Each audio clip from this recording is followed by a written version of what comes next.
Husband तो कभी सुधरने वाले नहीं है, मुझे पता है, क्योंकि अभी भी उन्होंने रात को भी फ़ोन किया था। जब मैंने ये बोला कि मैं नहीं आ रही तो उसी लैंग्वेज में बात की। अभी सुबह भी जब मैंने फ़ोन उठाया एक दो बार, मैं थोड़ा परेशान हूँ, मुझे आवाज़ नहीं, मैंने बोला हेलो ले क्या करें, फिर वो उसी गाली वाली लैंग्वेज में, मतलब वो नहीं सुधरने वाले। हूँ क्योंकि मेरी एज 45 प्लस है। तो मैं जानती हूँ कि मैं बच्चों को कैसे दुनिया में लाई हूँ। और ज़िंदगी मैंने मतलब रिस्क लेके दाव पे लगा के बच्चों को मैंने जन्म दिया है, और उस टाइम भी मेरे साथ कोई नहीं था। लैंग्वेज इतनी गंदी है कि बच्चों को भी गाली देकर बात करते हैं। हर किसी को भी नहीं छोड़ते, हर किसी को घर में गाली देते हैं। Hello everyone, welcome to our channel. आपका बहुत बहुत स्वागत है। और आज मैं बहुत खुशी के साथ आपको एक बात बताना चाहता हूँ कि आपने बहुत सारी बार ना हमारी वीडियोस में ये सुना होगा कि हमारे यहाँ पे काउंसलिंग की जाती है, केसेस सोल्व किए जाते हैं। तो आज मैं आपको उसका एक लाइव एग्जांपल दिखाता हूँ। पहले हम पूरी बात सुनते हैं मैम की, फिर उसके बाद मैं आपको सारी चीज़ें एंड में बताऊँगा। नमस्कार। नमस्कार जी। तो आप मुझे बताइए कि क्या ऐसा हुआ कि आपको अपना घर छोड़ना पड़ा और इस टाइम पे आप अपने घर पे वापस जा रही हैं, तो पूरी कहानी एक बार आप डिटेल में बता दीजिए। एक्चुअली मेरी शादी को 12 साल हो चुके हैं, और 12 साल में मैं सिर्फ वहाँ पे 3 साल सुखी रही हूँ। और मेरे हस्बैंड जॉब नहीं करते थे, पहले करते थे, तो वो भी मेरे को झूठ बोला गया था कि वो 12,000 कमाते हैं, लेकिन वो सिर्फ 7,000 कमाते थे। मैं जॉब करती थी। मेरे ट्विंस बेबी होने के बाद, शादी के 6 साल बाद हुए। ट्विंस बेबी होने के बाद मुझे मतलब उनकी जॉब भी छूट गई और मेरे को मजबूरन छोड़नी पड़ी। उसके बाद खर्चे को लेकर सब लोग परेशान करने लगे कि भाई खर्चा देने। उसके बाद देवर दरानी, फादर इन लॉ ने खर्चा उठाया, लेकिन देवर दरानी कहने लगे कि भाई आप इनको खर्चा क्यों देते हो। मदर इन लॉ भी कहने लगी खर्चा क्यों देते हो, अपने आप कुछ करो, अपने आप कुछ करो। तो ऐसा देते थे तब भी लड़ाई, नहीं तो रोज़ाना के मतलब होता था। एक दिन आधी रात को देवर ने झगड़ा करके बोला कि इसको घर से निकालो, भाई खर्चा क्यों देते हो, अपने आप करेगी जो करना है। तो तभी मैं महिला आयोग में गई। वहाँ जाके मेरा डिसीजन ये हुआ था कि मेरे को फादर इन लॉ मेरा खर्चा देंगे, और वो खर्चा दे भी रहे थे। लेकिन फिर भी उसके बावजूद देवर दरानी और सास मिलके दोनों, मतलब सास तो इतनी इन्वॉल्व नहीं है, लेकिन वो लोग उनके साथ रहते हैं तो वो बोलती हैं। तो फिर देवर दरानी यही बोलते हैं कि इनको बोले इंडिपेंडेंट है और खर्चा नहीं, रोज़ किसी न किसी बात पे वो लड़ाई होती है। तो कल भी यही हुआ कि कब मैं यहाँ पर कल आई हूँ। तो कल आने के बाद भी एक दिन पहले भी झगड़ा हुआ था कि भाई ऊपर मकान, मैंने सेपरेट रूम के लिए बोला था कि भाई मेरे बच्चों के साथ मुझे सेपरेट रूम दे दो, क्योंकि हस्बैंड से मेरी नहीं बनती, वो बहुत झगड़ा करते हैं, कमाते तो है नहीं, झगड़ा भी करते हैं। तो सेपरेट रूम ऊपर बनाने के लिए बोला, तो उन्होंने ये बोला कि इसके लिए सेपरेट रूम ऊपर क्यों बन रहा है। ये आपके देवर देवरानी ने बोला? देवर दरानी बोले भाई ये रूम क्यों बन रहा है, किसके कहने से बन रहा है, ये ससुर को चूस रही है, पैसा निकलवा रही है, मतलब ऐसी लैंग्वेज उन्होंने मेरे लिए यूज़ करी।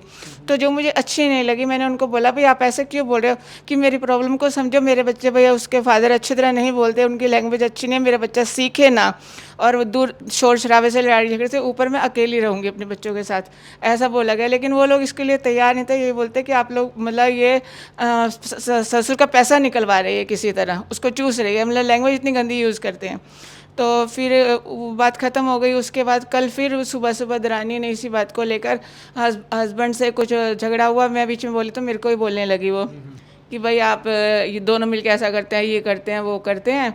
तो मैं इसीलिए फिर वहाँ से निकल कर आ गई, क्योंकि फादर इन लॉ उनसे डरते हैं थोड़ा। वो देवरानी मेरी टीचर है, तो वो उनसे डरते हैं, भाई वो इतना कमाने वाली है और कुछ वो हैंडीकैप भी है, भाई वो हमारे पे कुछ ब्लेम ना करते। वो कहते हैं कि उनके आगे मतलब आप सिर झुका के रहो, मुझसे कहा जाता है।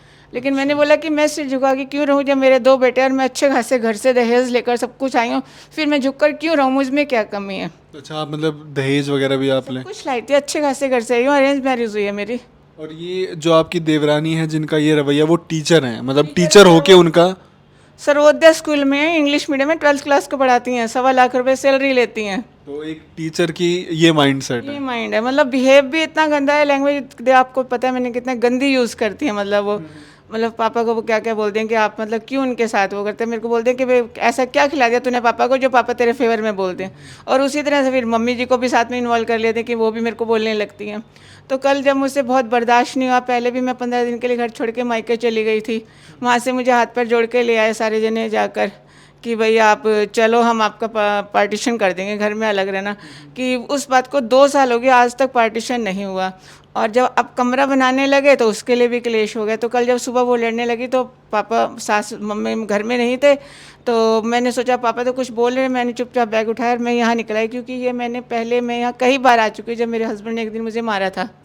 तब मेरे काफ़ी फेस पे जख्म वगैरह था, मैं आई थी, लेकिन उस टाइम मैं बच्चों को नहीं लेके आई थी।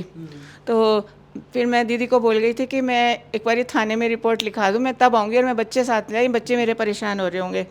लेकिन मैं वहाँ थाने में गई तो वहाँ भी मेरे फादर इन लॉ को मैंने फ़ोन किया, तो थाने वाले नंबर मांग रहे थे।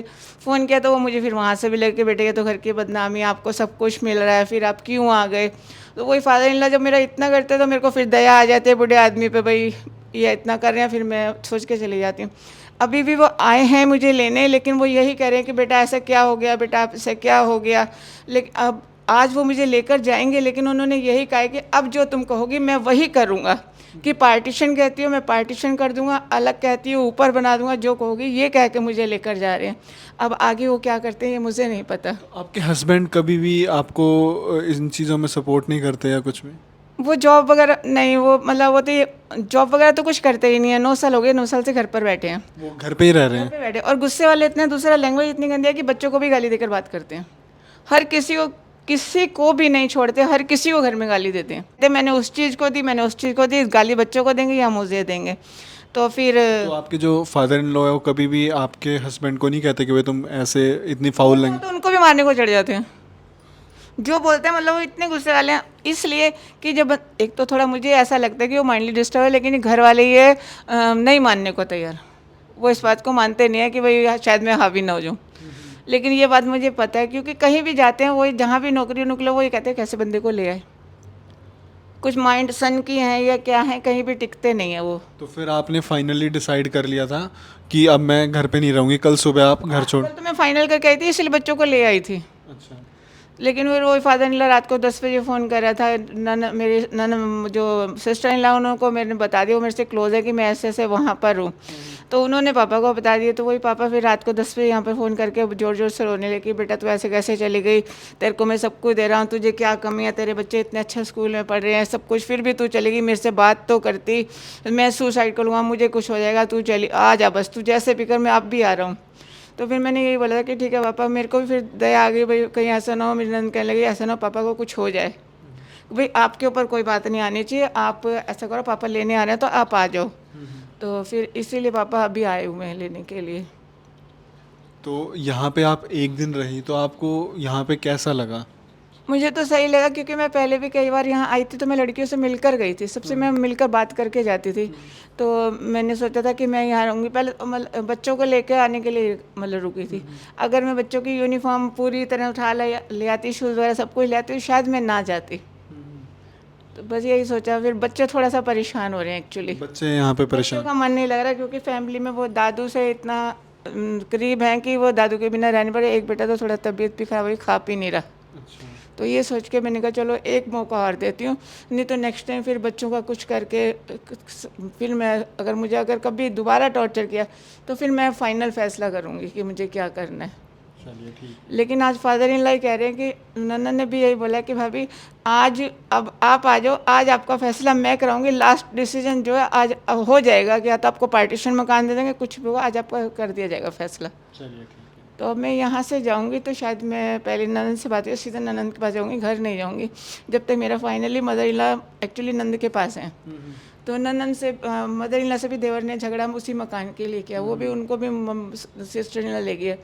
तो अभी वहीं जाऊँगी, वहाँ क्या फ़ैसला होता है ये देखूँगी। जो आपके देवर हैं वो भी अच्छी जॉब करते हैं? नहीं, वो तो एक्चुअली बेस हॉस्पिटल में काम करते हैं, सोशल वर्कर है, हेल्थ केयर जो होते हैं। तो वहाँ पे वो 20,000 लेते हैं कुल। बस जो आपकी देवरानी है उनकी? उसकी हाँ, वो थोड़ा हैंडीकैप है, आइज से एक आइज है उनकी, तो इस वजह से मजबूरन उन्होंने शादी की है देवर से। और फैमिली में ही है, वो हमारे रिलेशन में है, मतलब इनके फादर के कोई रिलेशन है उनमें से शादी की है। चलिए अब आप जा रही हैं तो एक दिन आप जैसे बाहर रही ना, तो आपके क्या पता कि जो हस्बैंड है वो भी अब अच्छा बिहेव करने लगे, और क्या पता आपकी जितनी भी प्रॉब्लम्स है वो सारी सॉल्व हो जाए। हस्बैंड तो कभी सुधरने वाले नहीं है, मुझे पता है, क्योंकि अभी भी उन्होंने रात को भी फ़ोन किया था।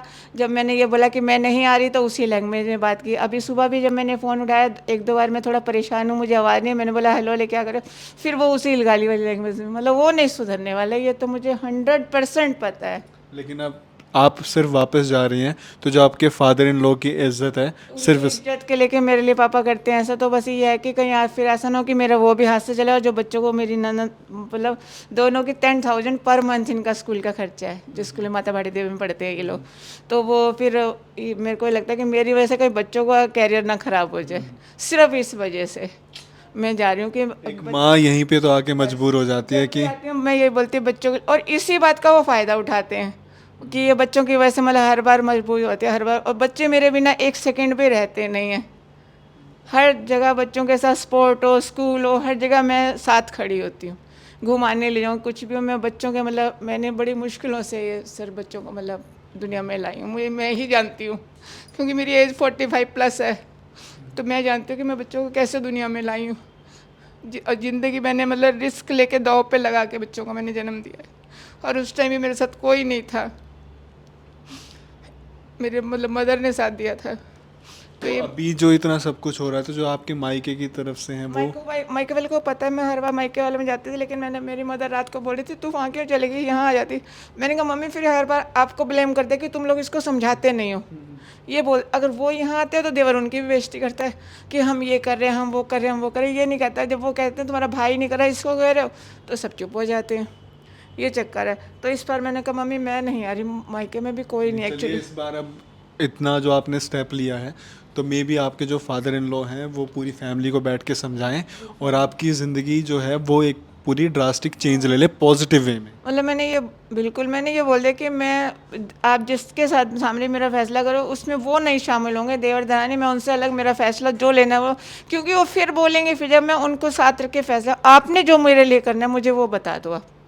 मैंने ये बोला कि आज मेरे लिए आप लेके जाओगे तो मेरा फाइनल बताओ कि मेरा क्या करना है आपने, बस। और मैं मतलब अभी इन्होंने बीच में मेरे को बोल दिया था, जब झगड़ा वगड़ा काफ़ी हो गया था, हस्बैंड ने जिस दिन मारा था कि मेरे नंद ने बोला था कि आप कहीं रेंट पर जाके रह लो, कि आपको पूरा खर्चा मैं उठाऊंगी, कहीं बच्चों को लेके रेंट पे रह लो।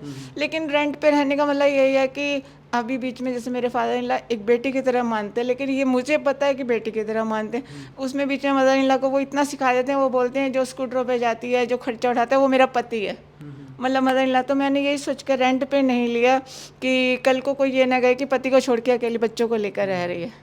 नहीं तो उसमें मेरे फादर इन लॉ तैयार थे कि ठीक है बेटे तू, तेरे को जैसी खुशी हो तू पड़ोस में ले ले, कहीं 2-4 स्कूल के पास ले ले, मैं तेरे को वहाँ भी खर्चा दूंगा। फिर वो ससुर की मतलब पापा की ये कि इनकी इज्जत को कोई वो ना जाए या मुझे कोई ब्लेम ना करे, इस चक्कर में मैं नहीं गई। अभी 2 महीने पहले की बात है। जैसे आपने इनकी कहानी सुनी, सिर्फ ये एक रात यहाँ पर रुके और पूरे परिवार की आंखें खुल गई। असल में बात यह है ना कि पुरुष चाहे बाहर कितना भी रह ले, पर अगर एक महिला सिर्फ एक रात घर छोड़ देती है ना, तो पूरे परिवार की आंखें खुल जाती हैं। हमारे यहाँ पे अब तक हज़ारों केसेस ऐसे सोल्व किए गए हैं। बहुत सारी महिलाएं, कोई यहाँ पे 1 महीना, कोई 1 हफ़्ता रहा है, फिर उसके बाद उनके जो ससुराल वाले हैं उनके फ़ोन आने लगते हैं, वो यहाँ पे आते हैं, फिर दोनों की ना बैठ के काउंसलिंग करते हैं। भैया जैसे अभी ये वेट कर रहे हैं, भैया आएंगे, वो इनकी काउंसलिंग करेंगे। तो जो अविनाश जैन जी हैं वो यहाँ के फाउंडर हैं, वो ना सबसे बातचीत करते हैं, सबकी परेशानियों को सुनते हैं, फिर उनका हल बताते हैं कि आप इन चीज़ों को अपने परिवार में बदलाव करिए ताकि आपकी जो ज़िंदगी है वो खुशी खुशी पूरी बीत पाए। हम अपनी तरफ से जितनी ज़्यादा हो रही है कोशिश कर रहे हैं, लेकिन हमें ज़रूरत है आपके सहयोग की। आपका सहयोग हमें बस इतना चाहिए कि अगर आप पढ़ाई कर रहे हैं तो सिर्फ इन आप वीडियोस को शेयर कर दीजिए। अगर आप कमा रहे हैं तो इन वीडियोस को शेयर करने के साथ साथ अपनी कमाई का जो भी हिस्सा, चाहे वो 100 रुपये ही क्यों ना हो, आप वो डोनेट कर सकते हैं हमें इस नंबर पे। या फिर अगर जैसे आप बर्थडेज़ वगैरह सेलिब्रेट करने जाते हैं, अपनी एनिवर्सरी सेलिब्रेट करने जाते हैं, आप बड़े बड़े होटलों में जा रहे हैं, बड़े बड़े रेस्टोरेंट में जा रहे हैं, मैं आपसे बस एक विनती कर रहा हूँ कि आप एक बार, ये जो एड्रेस यहाँ पे दिया हुआ है, बस आप एक बार यहाँ पर अपना बर्थडे और अपनी जो एनिवर्सरी है वो सेलिब्रेट करके देखिए। मैं आपको ये कह रहा हूँ कि आपकी जो सोच है, आपका जो सोचने का नज़रिया है वो पूरा बदल जाएगा। मैंने भी एक ही बार यहाँ पे सेलिब्रेट की थी और आज मेरे को 1.5 से 2 साल हो गए हैं माइका से जुड़े हुए। तो बहुत बहुत शुक्रिया आप लोगों का इसी तरीके से हमारी वीडियोज़ को प्यार देने के लिए। जितना ज़्यादा हो सके इन वीडियोज़ को आप शेयर करिए। धन्यवाद।